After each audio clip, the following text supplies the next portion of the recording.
Hello guys, the depth queen स्वागत करती है अपने डार्क डेप्थ वर्ल्ड में। और आज जिस फिल्म के बारे में मैं बात करने वाली हूँ, ये फिल्म रिलीज़ हुई थी 1999 में और इसे बनाया था राज कंवर साहब ने, जो कि अब इस दुनिया में नहीं है। और इस फिल्म में थे संजय दत्त, चंद्रचूड़ सिंह और महिमा चौधरी, शक्ति कपूर, जॉनी लीवर, राज बब्बर और अन्य बेहतरीन कलाकार, जिन्हें शायद आप आज की दुनिया में ओटीटी प्लेटफॉर्म पे या किसी टीवी सीरियल में या रियलिटी शो में देख चुके हैं। लेकिन उस वक्त वो तब अपने करियर के स्टार्टिंग में थे, तो शायद आप लोग अगर कभी उनको देखा भी होगा तो आप पहचान नहीं पाएंगे अगर आप लोगों ने ये फिल्म देखी होगी तो। और इस फिल्म का नाम मैं आपको बता दूं, इस फिल्म का नाम था दाग द फायर। और इस फिल्म के बारे में मैं क्या कहूँ, इस फिल्म का एक एक कैरेक्टर बहुत ही इम्पोर्टेंट है। और इस फिल्म की सबसे अच्छी बात ये है कि जो मेन लीड हैं उन्होंने तो अपनी तरफ से अपना बेस्ट दिया ही दिया है, लेकिन जो कैरेक्टर आर्टिस्ट थे, जो सहयोगी कलाकार थे, उनकी भी स्क्रीन प्रेजेंस को आप इग्नोर नहीं कर सकते। सबका एक इम्पॉर्टेंट रोल है, भले ही छोटा है, कुछ मिनट का है या कुछ सेकंड का है, पर जितना भी है वो काफ़ी अच्छा है। इस फिल्म में वो सारे एलिमेंट्स हैं जो एक मूवी बफ, एक मूवी लवर को चाहिए होता है। जैसे हम खाना खाने बैठते हैं तो हमें तीखा भी चाहिए, मीठा भी चाहिए, नमकीन भी चाहिए, खटास भी चाहिए। तो सारे फ्लेवर्स हमें अपनी थाली में चाहिए होते हैं, तभी जाकर एक कंप्लीट थाली बनती है खाने की। तो उसी तरीके से एक फिल्म में रोमांस होगा, सस्पेंस होगा, थ्रिलर होगा, एक्शन होगा, ड्रामा होगा, कॉमेडी होगी, तब जाकर एक वो कंप्लीट मसाला पैक्ड मूवी बनेगी। तो यही वजह है कि ये जो मूवी है ये आपको कहीं से भी डिसअपॉइंट नहीं करेगी। इस फिल्म की अगर मैं स्टार कास्ट की बात करूं, मुख्य स्टार कास्ट की बात करूं, तो इसमें संजय दत्त थे, जो 90s के एरा में जो भी उनकी पर्सनल लाइफ में हुआ, उसके बाद उन्होंने अपने करियर की नई पारी खेली। और फिर वो जो पारी उन्होंने खेली वो लोगों को काफ़ी पसंद आई। उन्होंने एक्शन मूवी, कॉमेडी फिल्में करनी शुरू करी और लोगों ने उनके इस नए अवतार को बहुत ज़्यादा अप्रिशिएट किया। और यही वजह है कि वास्तव मूवी के लिए संजय दत्त को फिल्म फेयर का अवार्ड भी मिला। और इस फिल्म में भी संजय दत्त जो हैं, स्टार्टिंग में थोड़े से पॉजिटिव लगेंगे, फिर नेगेटिव, फिर पॉजिटिव, फिर नेगेटिव। काफ़ी अच्छा उनका एक action packed role, strong personality आपको देखने को मिलेगी इस फिल्म में। और अगर मैं बात करूं चंद्रचूड़ सिंह की, तो चंद्रचूड़ सिंह भी आपको निराश नहीं करेंगे। उन्होंने अपने कैरेक्टर को बहुत ही अच्छे से निभाया है। स्टार्टिंग में वो आपको थोड़े से ग्रे कैरेक्टर में दिखेंगे, लेकिन फिर कैसे उनकी लाइफ में चेंज आता है, जिसकी वजह से उनका नेगेटिव कैरेक्टर जो है वो पॉजिटिव में तब्दील हो जाता है। और मैं बात करूं अगर महिमा चौधरी की, तो महिमा चौधरी एक वक्त पे मॉडल हुआ करती थी, जिनका नाम हुआ करता था ऋतु चौधरी। लेकिन 1997 में परदेस मूवी से वो लॉन्च होती हैं महिमा चौधरी के नाम से, और उसके बाद में उन्होंने काफ़ी वक्त जो है बॉलीवुड में बिताया है, लेकिन उसके बावजूद भी उनको वो मुकाम नहीं मिल सका। और एक तरीके से जो महिमा चौधरी हैं वो एक अंडररेटेड एक्ट्रेस हैं। और आपको इस फिल्म में जब आप उनका काम देखेंगे ना, तो आप मेरी बात से 100% एग्री करेंगे, क्योंकि इस फिल्म में उन्होंने बहुत जान डाली थी, बहुत अपना गुर्दा फेफड़ा सब कुछ पकड़ के डाल दिया था। क्योंकि इस फिल्म में उनका डबल रोल था। एक रोल में वो बहुत मॉडर्न, ग्रूम्ड और बहुत सोफिस्टिकेट, सेंसिबल औरत का उन्होंने किरदार निभाया, और दूसरे कैरेक्टर में उन्होंने एक ऐसी लड़की का किरदार निभाया जिसका काला अक्षर भैंस बराबर है, जो डांसर है। अब ये दो कैरेक्टर उनके हैं, और फिर इन दो कैरेक्टर को फिल्म में कैसे इस्तेमाल किए गए, क्या किया गया, अगर आप ये जानना चाहते हैं तो आपको इस फिल्म को ज़रूर देखना पड़ेगा, जो कि यूट्यूब पर बहुत ही ईजीली अवेलेबल है। और इस फिल्म का अगर मैं म्यूज़िक बात करूँ ना, तो म्यूज़िक इसका काफ़ी सूदिंग है और काफ़ी अच्छा रहा था उस दौर में 90s के एरा में। और इस फिल्म का म्यूज़िक दिया था राजेश रोशन साहब ने, जो कि राकेश रोशन के भाई हैं और ऋतिक रोशन के चाचा हैं। वो बात अलग है कि कहो ना प्यार है मूवी उनके करियर की जो है एक टर्निंग पॉइंट मूवी थी, जिसके बाद जो है राजेश रोशन जो हैं वो ओवरनाइट बेस्ट म्यूज़िक डायरेक्टर बन गए थे। वो बात अलग है कि उन्होंने इससे पहले भी कई फिल्मों में अच्छा बेहतरीन मेलोडियस सॉन्ग दिया है, लेकिन जो कामयाबी उनको कहो ना प्यार है से मिली थी एज अ म्यूज़िक डायरेक्टर, वो फिर वैसी कामयाबी उनको कभी नहीं मिली। वो बात अलग है कि उन्होंने अपने भाई की फ़िल्मों में म्यूज़िक दिए हैं, जैसे क्रेश, कोई मिल गया, और गाने अच्छे रहे हैं, लेकिन जो सफलता कहो ना प्यार है मूवी के गानों को मिली, वैसी सफलता तो उनको फिर दोबारा मिली नहीं है। और ये उस साल की सन 2000 की कहो ना प्यार है बेस्ट म्यूज़िक सेलिंग एल्बम थी, जो आज भी अगर आप उसके गाने सुनेंगे ना तो आपको लगेगा ही नहीं कि आप एक 25 साल पुरानी फिल्म के गाने सुन रहे हैं।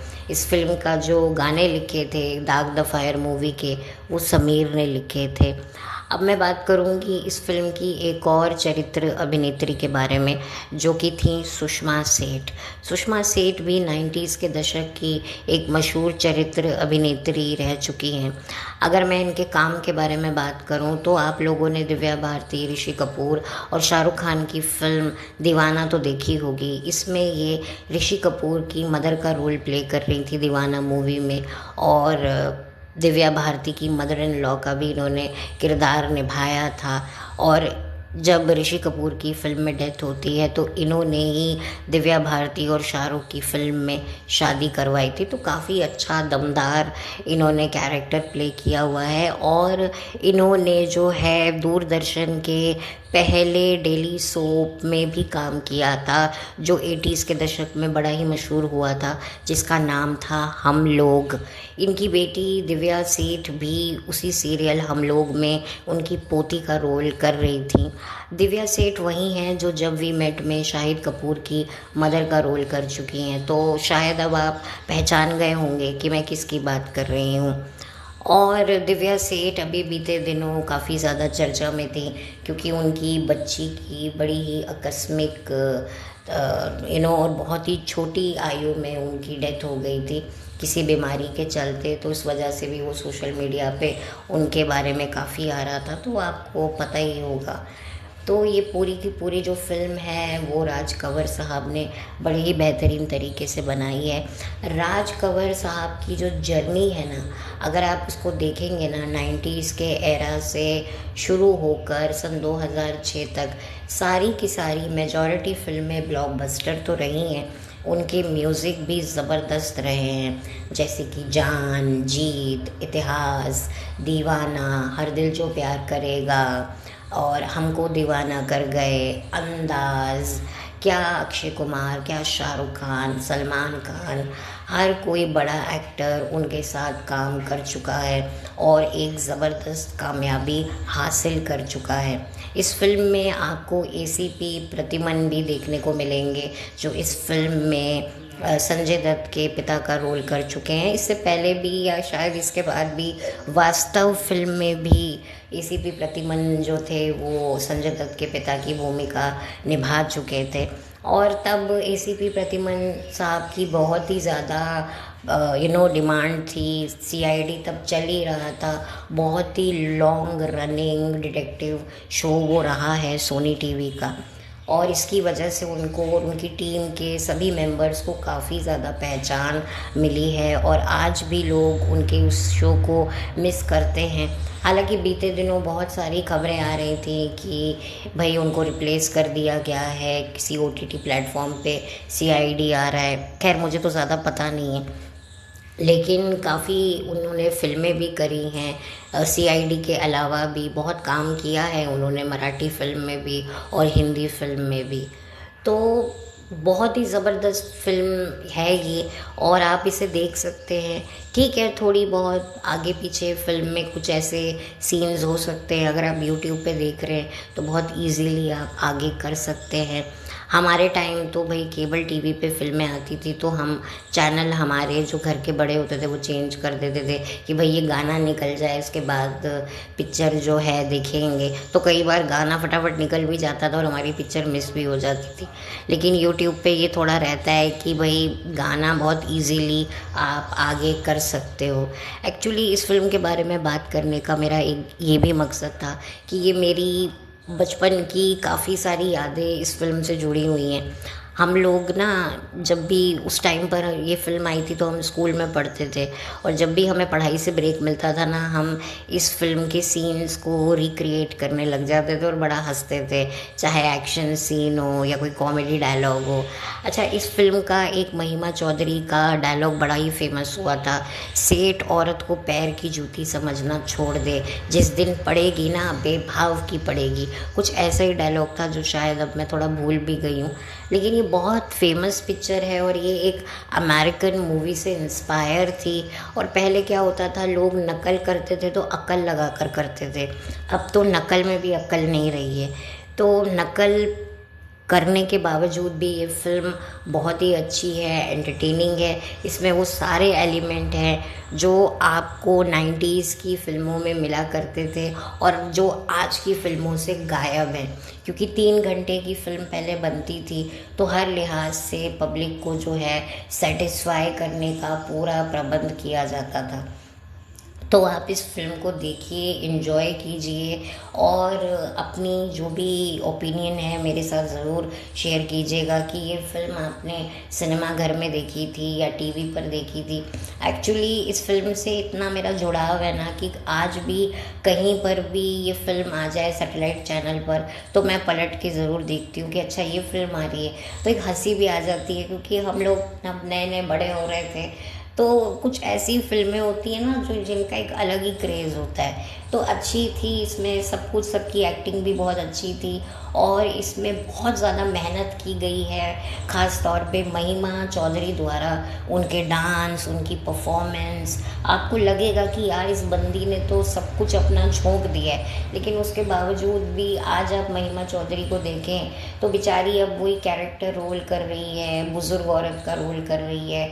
अभी नादानिया फिल्म में वो खुशी कपूर की माँ के रोल के माँ का रोल कर रही है वो। तो बहुत बुरा लगता है कि भाई जब आप जवान होते हो, जब आप में टैलेंट भी होता है, सब कुछ होता है, तो भी आपको वो पहचान नहीं मिल पाती है। और जब आप अब आपकी उम्र निकल चुकी है, आपकी जवानी ढल चुकी है, तो फिर अब आपको माँ बहन के रोल के अलावा और क्या मिल सकता है। तो ये एक बहुत बड़ी विडंबना एक्ट्रेसेस के साथ में होती है कि बहुत ही आपको बुरा लगेगा। खैर, बट ये एक सच्चाई है बॉलीवुड की। तो बस अब इसी के साथ अब मैं इस वीडियो को ख़त्म करती हूँ, बंद करती हूँ और बहुत जल्द मिलूँगी आपसे एक नए वीडियो के साथ में। तब तक के लिए thank you so much, have a blessed day, bye.